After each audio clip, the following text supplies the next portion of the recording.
ओम नमः शिदेभ्यः। ओम नमः शिदेभ्यः। ओम नमः शिदेभ्यः। ओंकारं बिंदु संयुक्तं नित्यं ध्यान्ति योगिना कामदं मोक्षदं चैव ओंकाराय नमो नमः। मंगलम भगवान वीरो मंगलम गौतमो गणै मंगलम कुंद कुंदाद्यो जैन धर्मस्तु मंगलम। बोलो चारित्र चक्रवर्ती प्रतिमाचार्य श्री शांति सागर महाराज गुरुदेव की जय हो। गणाधिपति गणधराचार्य श्री कुंत सागर जी गुरुदेव की जय हो।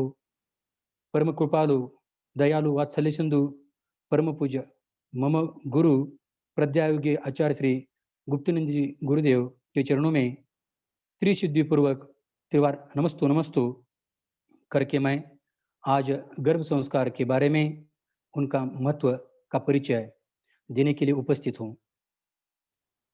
मेरे सर्व धर्मश्री बंधुओं को सादर जय जैनेन्द्र। गर्भ संस्कार यह जैन धर्म का संस्कार विधि है। यह गर्भ संस्कार कोई नई प्रक्रिया नहीं है, ये अनादि निधन प्रक्रिया है, अनादिकाल से चली आई हुई प्रक्रिया है, तीर्थंकरों के दिव्य ध्वनि का अंश है। किंतु काल के समटों में ये क्रिया कहीं खो गई थी, कहीं मिट गई थी। अब इस संस्कार को और एक बार जागरण, जन जागरण अभी होने लगे हैं और इस गर्भ संस्कार के जागृति की देखते हुए हमें बहुत ही प्रसन्नता हो रही है। जैन पूर्वाचार्यों ने गृहस्थाओं के लिए गर्भधारण से लेकर जीवन पर्यंत ये 53 प्रकार के संस्कारों का वर्णन किया है, जिसमें गर्भधारण और उसके अलावा जब बालक गर्भ में आता है तो गर्भ में आने के पश्चात जैसे जैसे उसकी वृद्धि अपने माँ के कोख में होती है, उस वृद्धि के अनुसार कौन सा महीने में कौन सा संस्कार होना चाहिए। बालक की आत्मा जब माता की कोख में आती है तो वह सुशक्त नहीं होती है। हमें लगता है बालक के लिए क्या व्यवस्था होगा, किंतु कई संस्कार बालक माता के कोख में रहते हुए लेता है। उनके संस्कार आजन्म पश्चात मृत्यु तक भी ग्रहण नहीं कर सकता है। संस्कारों को ग्रहण करने की क्षमता सबसे ज्यादा गर्भस्थ बालक में ही होती है। जो संस्कार वो उस गर्भ अवस्था में ग्रहण कर लेता है, वो संस्कार जीवन पर्यंत टिके रहते हैं, वो कभी मरते नहीं है। बालक कैसा होगा ये उसके ऊपर किए जाने वाले संस्कारों पे निर्भर करता है।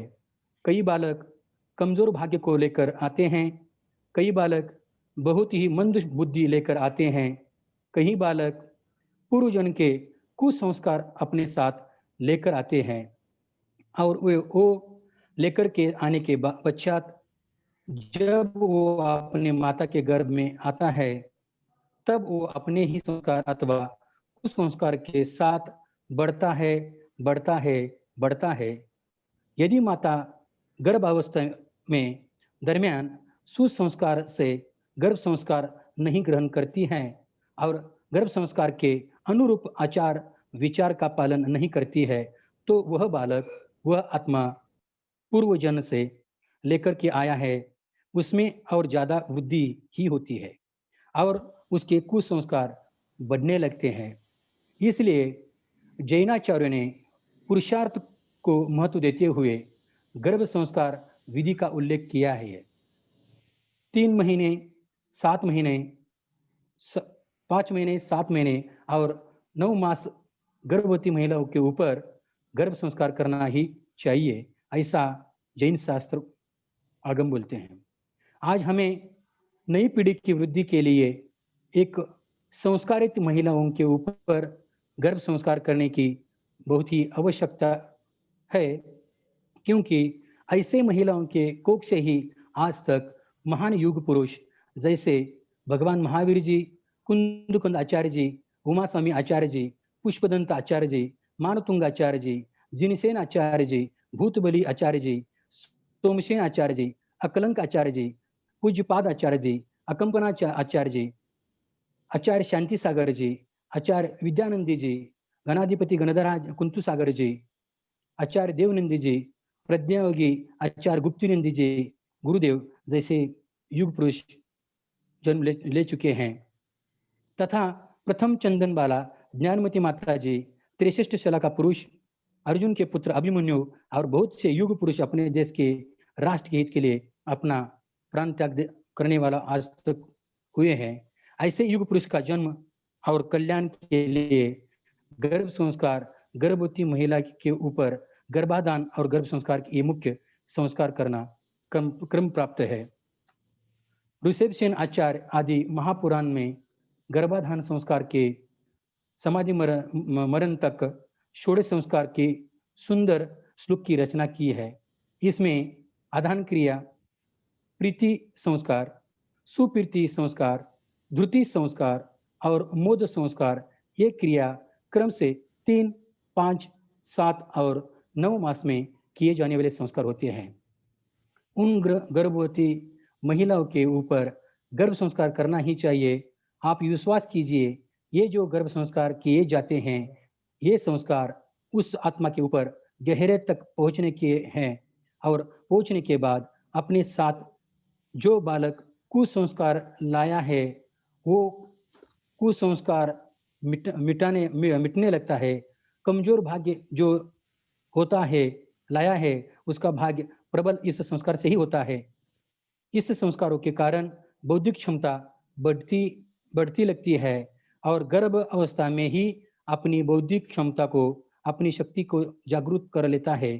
गर्भ संस्कार से होने वाली सबसे बड़ी उपलब्धि यह है कि अपनी जीवन भर की क्षमता को गर्भ संस्कार माध्यम से प्राप्त कर लेता है। बौद्धिक क्षमता उसकी बढ़ती है, स्मरण शक्ति बढ़ती है और उसकी शारीरिक शक्ति बढ़ने लगती है और वो जीवन भर निरोगी रहेगा। और इन गर्भ संस्कार का सबसे बड़ा महात्म्य है, यही है। गर्भधारण के विधि के बारे में हम तो डिस्कस करेंगे। गर्भधारण ये पूर्व ही गर्भ संस्कार की शुरुआत हो जाती है। गर्भिणी की दैनिक दिनचर्या, मासानुसार ध्यान, गर्भस्थ शिशु की देखभाल आदि का वर्णन गर्भ संस्कार में किया गया है। गर्भिणी माता को प्रथम 3 महीने में बच्चे का शरीर सुडल व निरोगी हो, इसके लिए प्रयत्न करना चाहिए।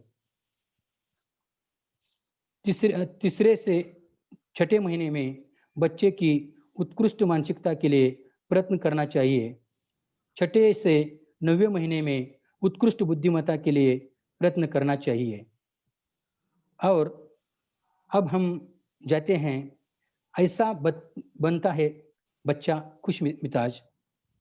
विशेषताओं विज्ञानों के कहना है, गर्भधारण के 14वें दिन पहला न्यूरॉन बनता है, फिर हर मिनट 2.5 लाख न्यूरॉन बनते हैं जो आपस में जालीनुसार रचना बनाकर मस्तिष्क व नक्श बनाते हैं। इसके बाद शरीर व ज्ञानेंद्रियों का निर्माण होता है। इस समय गर्भ में जो अनुभव होता है वह शिशु का मेमोरी में जा बैठते हैं। यदि माँ खुश है तो उसके मस्तिष्क से निकलने वाले न्यूरो हार्मोन्स सब प्लेसेंटा के जरिए बच्चे में पहुंचते हैं और केमिकल सिग्नलिंग के माध्यम से बच्चों की कोशिकाओं पर असर करते हैं।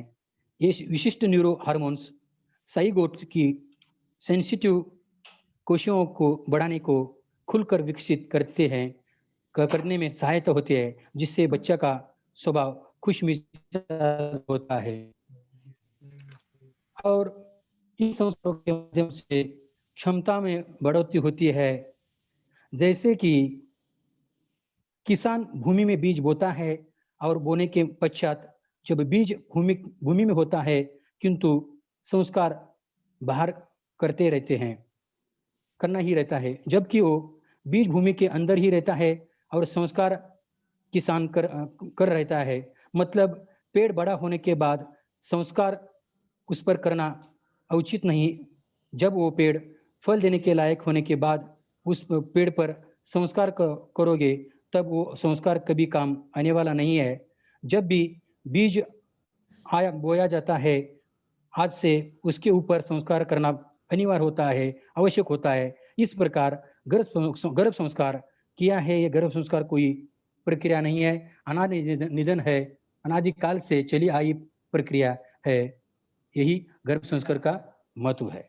बहुत बढ़िया, नमस्ते गुरुदेव। अच्छा बतलाया है पंकज जी उपाध्याय पंडित जी का हमारा बहुत सारा आशीर्वाद। और इस श्रृंखला में देश के प्रसिद्ध प्रतिष्ठाचार्य प्रदीप जी मधुर मुंबई से आप हैं, और अभी स्पेशल आप महुआ तीर्थ क्षेत्र में गए हुए हैं, और वहां से आप गर्भ संस्कार के विषय में महत्वपूर्ण जानकारी आपको देने वाले हैं पंडित जी प्रदीप जी मधुर। नमोस्तु गुरुदेव, नमोस्तु नमोस्तु। बहुत सारा आशीर्वाद आपको। परम पूज्य आचार्य भगवंत गुप्तिनंदी गुरुदेव के चरणों में नमोस्तु करते हुए आप सबके बीच में आने का यह अवसर उनके आशीर्वाद से प्राप्त हुआ है। भव्यात्माओं, अनादिकाल से हम गर्भ से जन्म लेते आए, अनंत काल बीत चुका और कई मनुष्य भव भी अभी प्राप्त किए होंगे। तो इस मनुष्य पर्याय में गर्भ संस्कार के बारे में यह कार्यक्रम गुरुदेव के माध्यम से रखा गया है। इसका लाभ क्यों लेना, क्या लेना और ये क्यों आवश्यक है आदि धार्मिक प्रवचन आपने कई बार गुरुओं के मुख से, आचार्यों के मुख से सुना, और आचार्य श्री गुरुदेव गुप्तिनंदी महाराज जी ने भी आपको बताया। आज यहाँ पर चर्चा यह है कि हमें रवि पुष्यामृत के इस मुहूर्त में गर्भान्वय संस्कार की विधि संपन्न करनी है। इस विधि में सबसे पहले जो हमारे यह आगम में बताया है कि तीसरे महीने की यह दूसरा संस्कार है। एक गर्भ धारण करने का आधान संस्कार, गर्भ धारण करने के बाद जब माता के गर्भ में तीसरा महीना होता है, जिसको प्रीति संस्कार कहते हैं। ये प्रीति संस्कार, वैसे संस्कार तो 24 घंटा करना है, लेकिन देव शास्त्र गुरु के सानिध्य में पूर्वाचार्यों के द्वारा बताए हुए मंत्रों के माध्यम से जो हम विधिवत करते हैं, उसकी बात हम यहाँ पर कर रहे, उसका असर बहुत होता है। जिस प्रकार शास्त्रों में लिखा है कि जो षोडश संस्कारों से युक्त है वही भगवान की पूजा करने का अधिकारी पूजक हो सकता, और वही दान देने का अधिकारी। ये उसका क्वालिफिकेशन है कि षोडश संस्कार जिसके नहीं हुए वो दान पूजा नहीं कर सकता। अभी यहाँ पर बात यह है कि षोडश संस्कारों में 16 के 16 तो किसी के नहीं होते, लेकिन कुछ महत्वपूर्ण संस्कार ऐसे हैं। जैसे स्कूल में जाते हैं, जिसने 10th एसएससी पास कर लिया, इसका अर्थ यह है कि उसने 1 2 3 4 5 9 क्लास पास की है। किसी ने डिग्री ले ली, इसका अर्थ है कि उसके पहले के साल उन्होंने पास की। उसी प्रकार यह भी षोडश संस्कारों में यह विधान है, जिसका पहला संस्कार नहीं हुआ, दूसरा नहीं हुआ, तीसरा नहीं हुआ और चौथा हो गया, तो इसका मतलब समझो कि उसके चारों संस्कार हो गए। इसलिए यह विधिवत, जिस प्रकार सर्टिफिकेट की आवश्यकता होती है, उसी प्रकार विधिवत यह संस्कार गुरु शास्त्र के सानिध्य में आगम के मंत्रोच्चारण की विधि से करना आवश्यक है, जो विधि पूज्य गुरुदेव ने यहाँ पर रखी है। भव्यात्माओं, पहला संस्कार गर्भाधान संस्कार, दूसरा प्रीति संस्कार जो तीसरे महीने में होता, 5वें महीने में सुप्रीति संस्कार, 7वें महीने में घृति जिसको सीमंत बोलते हैं। सीमंत संस्कार तो बहुत जगह होते हैं और वो समाज में रिवाज भी है, लेकिन विधिवत नहीं करते, केवल भोजन की पार्टी आदि कर लेते हैं, गीत संगीत गाना नाचना करते हैं, लेकिन उसके साथ ये मांत्रिक विधि भी होनी चाहिए। गोद भरना, केवल गोद भरना नहीं, उसके साथ मंत्रोच्चारण के साथ विधि होनी चाहिए। तो सीमंत संस्कार हुआ, यह चौथा संस्कार है, इसका मतलब पहला, दूसरा, तीसरा संस्कार उसके हो गए। किसी का 16वां संस्कार पाणी ग्रहण, विवाह संस्कार, यदि विधिवत हो गया आगम के अनुकूल, तो इसका मतलब उसके 16 संस्कार हो गए। मौजी बंधन संस्कार, उपनयन संस्कार हो गया, इसका मतलब उसके 12 संस्कार उसके हो गए। तो अभी विषय ज्यादा लंबा नहीं लेते हुए, सुप्रीति संस्कार, तीसरे महीने का प्रीति संस्कार जो है वह महिलाओं का होगा जिसका तीसरा महीना है, और जिस चौथा महीना है वो भी कर सकती है।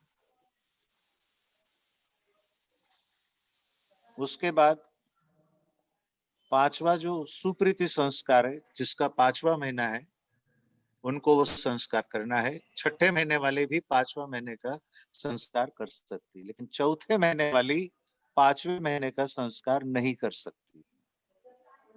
जिस प्रकार 5वीं क्लास का बच्चा 8वीं क्लास की एग्जाम नहीं दे सकता, 9वीं क्लास की एग्जाम नहीं दे सकता, उसी प्रकार जिसका छठा महीना है वो 5वें महीने का संस्कार कर सकते हैं। जिसका 7वां महीना है वो 7वें महीने के संस्कार कर सकते हैं, लेकिन जिसका 8वां महीना है वो 9वें महीने का संस्कार नहीं करा सकती, वो 7वें महीने की संस्कार करा सकती है। जिसका 9वां महीना है वो 9वें महीने के संस्कार करा सकते हैं। तो इसलिए हम क्लास में पढ़ते हैं तो 8वीं क्लास का बच्चा 7वीं क्लास का एग्जाम दे सकता, 6ठी क्लास का एग्जाम दे सकता, लेकिन 8वीं क्लास का बच्चा 9वीं क्लास का, 10वीं क्लास का एग्जाम नहीं दे सकता। यदि देगा तो वो फेल हो जाएगा, उसको यश नहीं मिलेगा। तो इसलिए जिसका 8वां महीना है वो 7वें महीने का संस्कार करावे, जिसका छठा महीना चालू है 5वें महीने का संस्कार करावे, जिसका चौथा महीना चालू है वो 3रे महीने का संस्कार करावे। अभी उस संस्कार करने में विधि दी है, सामूहिक रूप से संध्या वंदन, सक्रियकरण, जिनेंद्र भगवान पंचामृत अभिषेक, नित्य नैमित्तिक पूजा और ग्रह शांति हवन। यह विधि सबके लिए समान है। लेकिन जिसका 3रा महीना है तो वह 3रे महीने वाली और चौथे महीने वाली महिलाएं सुप्रीति संस्कार के लिए, जहां तक यह संस्कार गुप्त रखा जाता है, इस सारे समाज में 3रे महीने में प्रकाशित करने की बात नहीं है, क्योंकि उसको गर्भ की रक्षा करने के लिए बहुत जरूरी है। तो इसलिए 3रे महीने के संस्कार में आचार्यों ने 3 आशीर्वाद दिए हैं। वही आशीर्वाद बहुत महत्वपूर्ण है। बालक के लिए वो कहते हैं कि हे बालक, हम आपका स्वागत करते, आप हमारे घर पर आके हमारे ऊपर बहुत बड़ा उपकार है, आपके आने से हमारा जीवन धन्य हो गया। इस प्रकार माँ भावना भाती है और उस बालक के, गर्भस्थ बालक के ऊपर उत्तम शारीरिक, मानसिक, आध्यात्मिक संस्कार करने के लिए वो प्रयत्नशील रहती है। उसकी आयु दीर्घायु हो, इसलिए 3रे महीने, चौथे महीने तक ये गुप्त रखते हैं, प्रकाशित नहीं करते हैं। और संस्कार यदि गुरुदेव के माध्यम से अपने घर में करते हुए दोनों हाथ की में स्वस्तिक बनाया जाएगा। स्वस्तिक के तरफ 24, एक तरफ 5, एक तरफ 3 और नीचे 2 लिखे जाएंगे। चावल से अंजलि भर के, जिसमें पंच परमेष्टि के नाम से पुंगी फल रखते हुए, हल्दी रखते हुए, श्रीफल लेके और गर्भस्थ महिला का पति उसके पेट पर गर्भस्थ शिशु के ऊपर हाथ रखते हुए इस विधि को संपन्न करेंगे। गुरुदेव मंत्रोच्चारण करेंगे तो आप सभी परिवार वाले, गर्भिणी, गर्भिणी का पति और सभी परिवार वाले उस संस्कार मंत्र का उच्चारण करते हुए गर्भिणी के ऊपर पुष्प क्षेपण करें और गर्भिणी का पति साक्षात उसके पेट के ऊपर हाथ रख के उस मंत्र का उच्चारण करे। और तीसरे महीने में एक विशेष कि वह कलिकुंड आदि यंत्र ताबीज में रखे। गर्भ रक्षा के कई यंत्र शास्त्रों में मिलते हैं, वो लिख करके ताबीज में रखे गर्भ रक्षा का सूत्र मंत्रित करके में बांध सकते हैं, जिसको 8 महीने पूर्ण होने के बाद खोल दिया जाता है।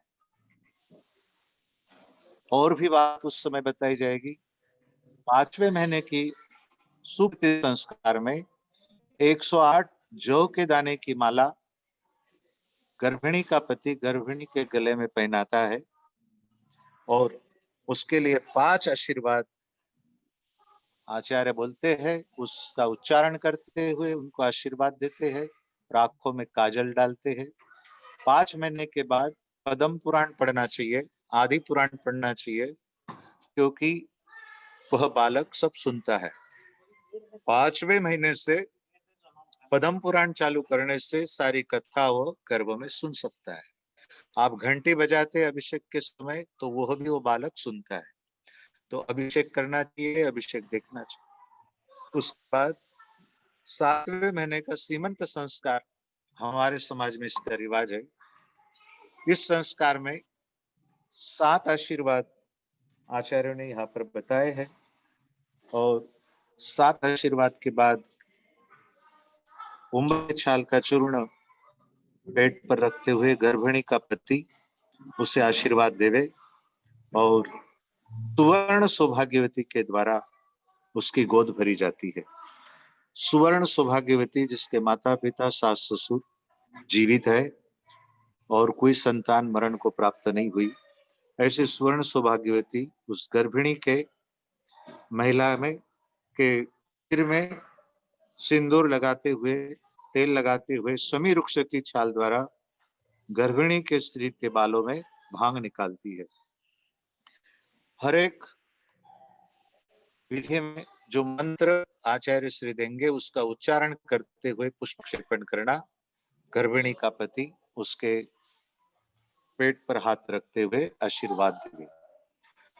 उसके बाद 7वें महीने में जो गोद भराई है, सुवर्ण सौभाग्यवती पहले भरती, उसके बाद जो समाज की अन्य महिलाएं भर सकती और उत्सव मना सकते, झूले में झूला सकते और जुलूस निकाल सकते, गाजे बाजे से मंदिर जुलूस के साथ जा सकते और सभी लोगों को भोजन आदि दे सकते। ऐसा उत्सव, शादी जैसा उत्सव भी मनाने की परंपरा है जो शास्त्रोक्त है। 9वें महीने में मोद संस्कार जिसमें 10 आशीर्वाद है। 9वें महीने के 9 और एक 9 माह और 10वां महीने में जन्म होता है, इसलिए 10 आशीर्वाद। वह 10 आशीर्वाद में एक कंकण सूत्र बांधना, मंत्र पूर्वक अ से लेकर ह तक बीजाक्षर जो जिन मूर्ति के ऊपर भी प्रतिष्ठा के समय लिखे जाते, वैसे गर्भिणी के पेट के ऊपर नाभि के दोनों तरफ स्वर्ण शलाका से भी लिख सकते या लवंग आदि से भी, केसर से वह बीजाक्षर लिखना परम आवश्यक है। यह 9वें महीने की विशेष विधि आगम में बताई गई है। गर्भिणी को स्वाध्याय में समेत वितत करना, हल्का भोजन करना और हाथ से आटा पीसना चाहिए तो उसकी डिलीवरी नॉर्मल होती है, ऐसा शास्त्रों में लिखा है।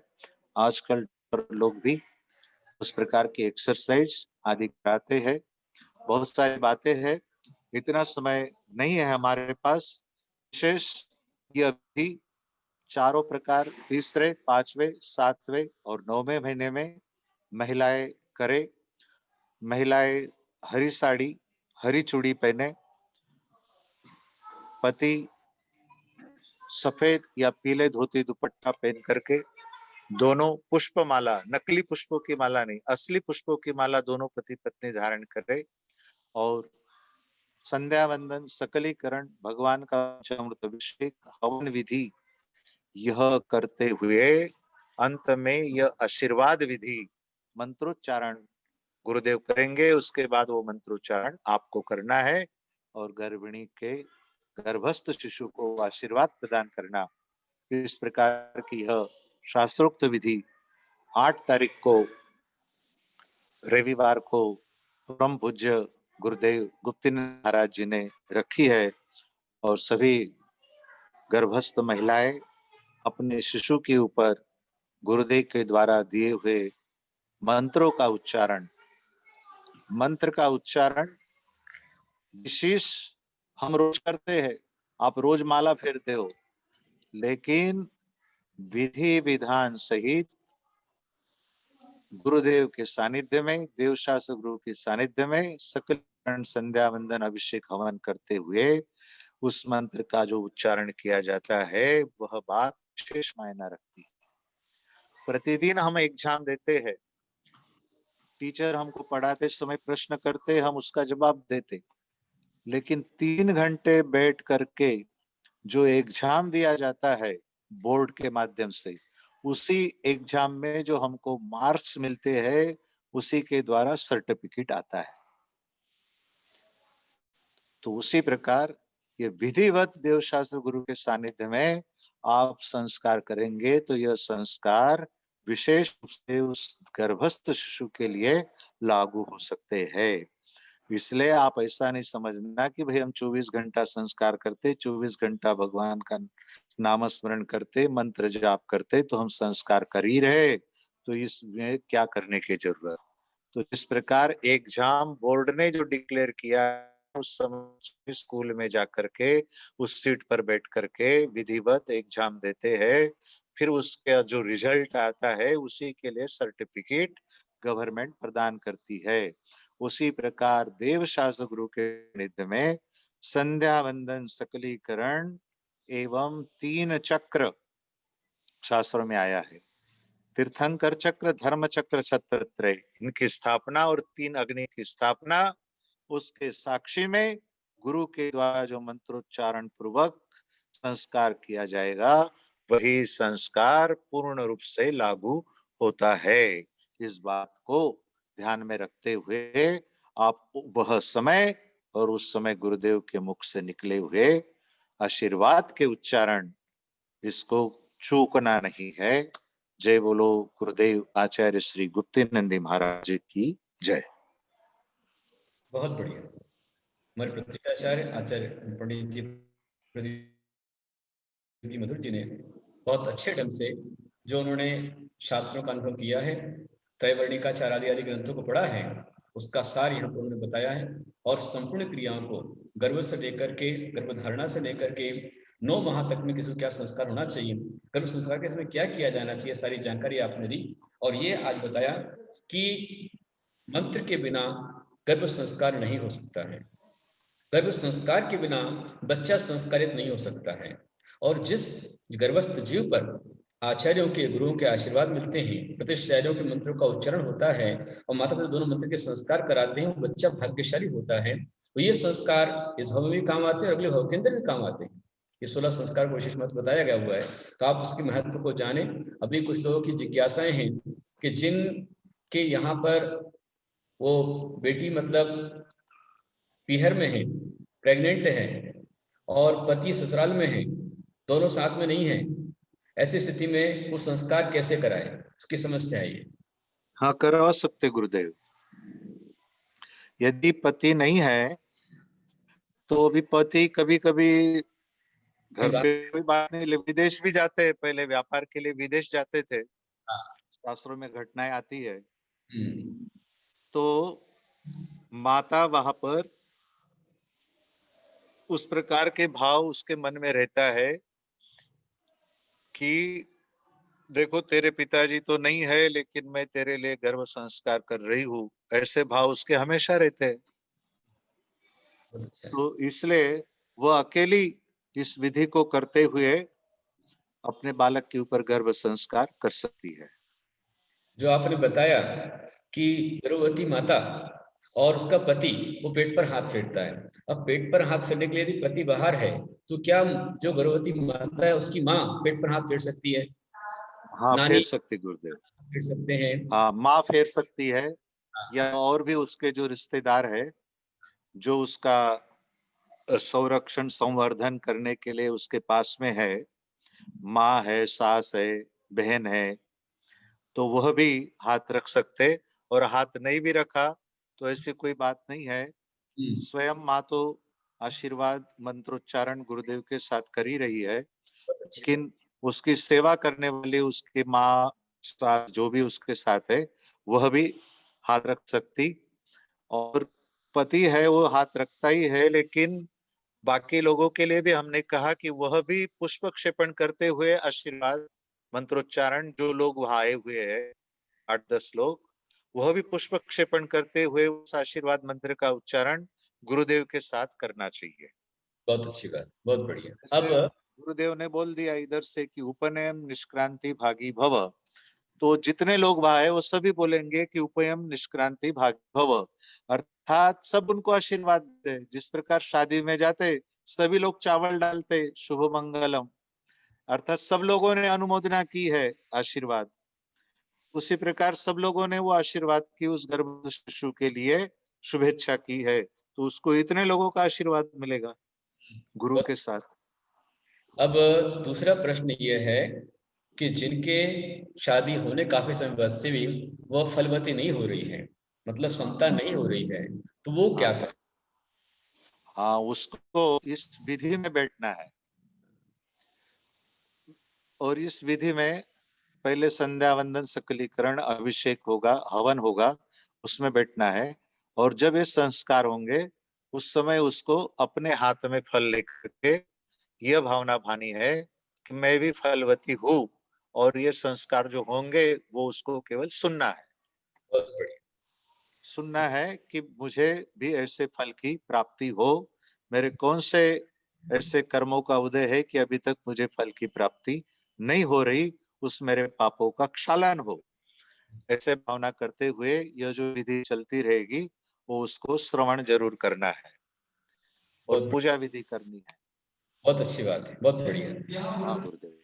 और जिन परिवारों में वृद्धि हो, हाँ, देखिए उम्बर फलों की माला जो है वो नहीं हो तो उसका पाउडर चल हाँ, जाएगा, और इसलिए जो माला पंडित जी ने बताई हुई है वो आप लेंगे। अभी हाँ, जिनको वृद्धि, जौ माला बन सकती, पानी में पहले दिन भिगो दिए जौ तो उसकी माला बन जाएगी। उम्बर फलों का उपलब्धि बहुत सी जगह नहीं हो पाता है, तो हम कमल गट्टे की भी माला कई कई लोग प्रयोग करते हैं, और कई जगह फलों से गोद भर देते हैं और कोई भी माला का उपयोग कर लेते हैं, ऐसा अब भी होता है। जिनको सूतक पातक यदि बीच में आ गया तो गर्भ संस्कार करा सकते हैं क्या? सूतक पातक आ गया तो ये नहीं होता है, क्योंकि जो नियम शादी आदि के लिए भी है कि सूतक आ जाता है तो उसमें जिस प्रकार उन्होंने संकल्प कर लिया है, कंकण बंधन कर लिया है, जैसे पंचकल्याणक आदि में करते हैं, तो वो करा सकते हैं। लेकिन जिन्होंने अभी तक संकल्प नहीं किया और कुछ नहीं किया, तो उसको अगले मुहूर्त में करना चाहिए, बहुत बढ़िया। क्योंकि संस्कार अशुद्धि में नहीं होते हैं, सुन सकते केवल भाव से। हाँ, बैठकर सुन ले वहां पर। हाँ, जैसा अपन पूजा पाठ पंचकल्याणक जो नियम होता है सुतक पातक वालों को, वही संस्कार के लिए भी रहेगा। बहुत अच्छी बात। लेकिन संस्कार के लिए जैसे भाई मुहूर्त में ये अभी ऐसा है या गुरु शुक्र अस्त है, ये है, तो ये नहीं लगता है। खाली पंचांग शुद्धि है उस मुहूर्त में संस्कार हो सकते हैं, क्योंकि गुरु शुक्र अस्त 2-2 महीने भी रहते हैं। मल मास भी कभी 1 महीना रहता और अस्त आ जाता, तो इसलिए पंचांग शुद्धि के शुभ मुहूर्त में होता है। सीमंत 7वें महीने का संस्कार रविवार, गुरुवार और मंगलवार को ही होता है, ऐसा विधान है। और सामूहिक रूप से जो है उसमें सभी का हो सकता है। बहुत बढ़िया, नमस्तु, नमस्तु गुरुदेव। बहुत सारा आशीर्वाद। अच्छी नमस्तु। जानकारी प्रदीप जी मधुर जी, जबकि हाँ वो जी। ट्रैवलिंग करके मुंबई से महुआ पहुंचे हुए हैं और महुआ तीर्थ में हैं, और वहां से उन्होंने अच्छी जानकारी दी। पंडित जी आपको बहुत सारा आशीर्वाद। और हाँ, संभव हो, यदि हो सके तो आप 8 तारीख के गर्भ संस्कार महोत्सव में उपस्थित आप रहें और विधि को आप भी संपन्न हाँ, करें। 8 तारीख को मैं रहूंगा, लेकिन मैं 9:15 बजे यहाँ से रवाना हो जाऊंगा, तो गाड़ी में रहूंगा। मेरी अच्छा, 11 बजे की ट्रेन है। हाँ, हाँ, तो इसमें जितना इसमें ये मिलेगा नेटवर्क, उतना मैं मिलूंगा। अच्छी बात। हाँ, यहाँ तो मुझे वाईफाई मिल गया मंदिर का। हाँ हाँ, तो मोबाइल का तो ज्यादा टाइम नहीं चलेगा, जितना चलेगा उतना मैं रहूंगा। ठीक है, ठीक हाँ, मेरी 11 बजे ट्रेन है, तो मैं है। हाँ, 9:15 9:30 को यहाँ से निकलूंगा। तब तक तो मैं इस पे रहूंगा।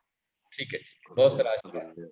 हाँ, चलिए, नमस्ते। गुरुदेव और नमस्ते आगे। गुरुदेव। हाँ, गुरुदेव कुछ शंका वो पीडीएफ को लेके आई थी, उसमें जो पीडीएफ है वो कौन सा उनको लेना है, मतलब किस हिसाब से वो करना है? क्या चीज? जो पीडीएफ आई है ना गुरुदेव 3-4, हाँ, कौन सी पीडीएफ किसको कौन सी सामग्री लेना है? और एक पीडीएफ में स्पष्ट लिखा हाँ हो। जी, उसमें लिखा है हमने तीसरे महीने का, चौथे महीने का सबका सामग्री। बिल्कुल लिखा हुआ है, सब तीसरे, लिखा है। हाँ, इसका जो महीना जैसे होगा बताया। सब सामग्री सेम है, खाली थोड़ी सी 4-5 लाइन की सामग्री अलग अलग है। बाकी अभिषेक वगैरह सब सामग्री सबकी सेम है। खाली तीसरे महीने वाले की 5वें 7वें और 9वें महीने वाले की उसमें सेम भी सामग्री है। जिनके यहाँ पर गृह चैत्यालय नहीं है, अभिषेक आप नहीं कर सकते हैं, तो अभिषेक की सामग्री इकट्ठे करने की आपको आवश्यकता नहीं है, फिर हम लोग यहाँ पर अभिषेक करा देंगे। हवन आप कर हाँ, सकते हैं, सामग्री रखिए, वरना हवन भी यहाँ पर हो जाएगा, पंडित जी यहाँ पर हवन करेंगे। हवन तो घर में कोई भी तसला वगैरह होता है, भगोना या तगारी, उसमें कर सकते हैं, हाँ, इस या तरह से ईंटें रख दो। सारी सामग्री कमन है आपके लिए। और हर एक जो पीडीएफ फाइल आपके पास में आई है, जैसे पंडित ने कहा कि 8 महीने का यदि गर्भ है तो उस पर 7वें महीने का संस्कार हो सकता है। हाँ पंडित जी। हाँ हाँ हाँ, जिसका 8वां महीना चालू है वो महीने 7वें महीने की तैयारी करे, और वो हाँ, मंत्र संस्कार, क्योंकि लेट हो सकता है लेकिन बिफोर नहीं करते हैं, ऐसा रिवाज पाया गया है। चलिए, बहुत अच्छी बात है। अब चलेंगे भगवान की आरती के लिए। जी जी गुरुदेव, उसमें चौथे महीने की पीडीएफ नहीं थी, तो वो तीसरे महीने वाली रेफर कर सकते हैं ना पंडित जी? हाँ, चौथे महीने वाली तीसरे महीने की तैयारी से हाँ, पूजा में सम्मिलित हो जाएगी। ठीक है, जी जी। हाँ जी। जब हाँ, और एक ग्रुप हमने बनाया है तो उसमें कुछ लोगों के डाउट आए थे, तो वो ग्रुप में पंडित जी मैं आपको ऐड करता हूँ, तो यदि किसी की शंका होगी तो आप एक बार बस डाल दीजिएगा, ताकि उसमें हाँ जरूर जरूर, हाँ जरूर जरूर। अभी चलते बहुत आरती जय के लिए।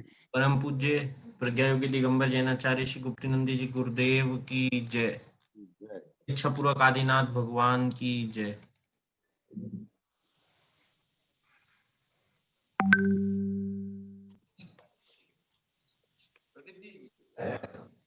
पीली साड़ी पहनने की है कि ऐसा कुछ नहीं है, ड्रेस कोई भी। सुखा दो कपड़े, ओले में सुखा।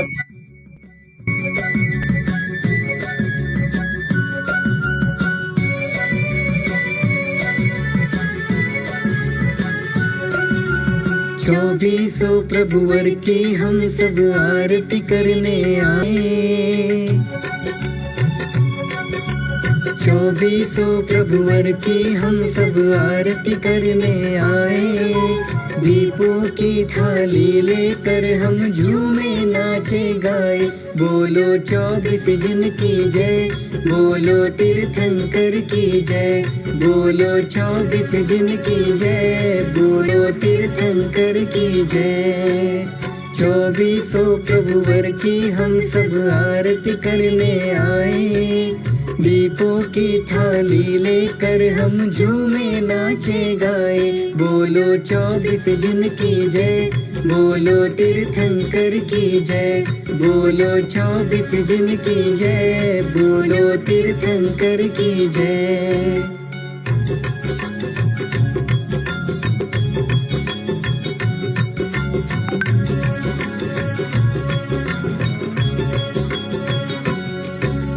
ऋषभ अजित संभव अभिनंदन सुमति पद्म मन भाए। श्री सुपार्श्व चंद्र पुष्प जिन शीतल मार्ग दिखाए। श्री श्रेयांस जिन वास पूज्य जी, श्री श्रेयांस जिन वास पूज्य जी, विमल प्रभु को ध्याए। दीपों की थाली लेकर हम झूमे नाचे गाए। बोलो 24 जिनकी जय, बोलो तीर्थंकर